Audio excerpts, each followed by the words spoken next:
कि ସେମାନେ पूरा पृथक रहथिले और नै कि ସେମାନେ जे राजारे नै कि नियुक्त थिले से जगह हेला अन्य मान के साहाय्य करथिले एक एक करके बताइए जोसेफ का लाइफ क्राइस्ट वो पॉइंट बताइए जोसेफ का लाइफ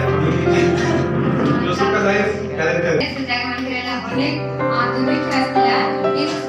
जोसेफ इस बात के अनुरूप नै कि जगह हेला अन्य मान के साहाय्य करथिले और जोसेफ रे कैरेक्टर संगला प्रेम गुण थिला और बाबा को कथा मानथिले तांकर भाई मान ताके हेला केते विरोध करथिले तांकर विषय रे बेले ताके हेला अन्य मान को ताके हेला बिक्री करथिले हेले नै से जोसेफ हेला से सब हेला जानी सुनी कि ना बेले से मान के हेला किछि भी बेले मान के हेला दंड नै कि ना हेला से गोटे प्रेमर सहित नै कि बेले से मान को व्यवहार करथिले आरे ये बताइए सबको बताइए मुझे भी बताइए सबको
उद्देश्य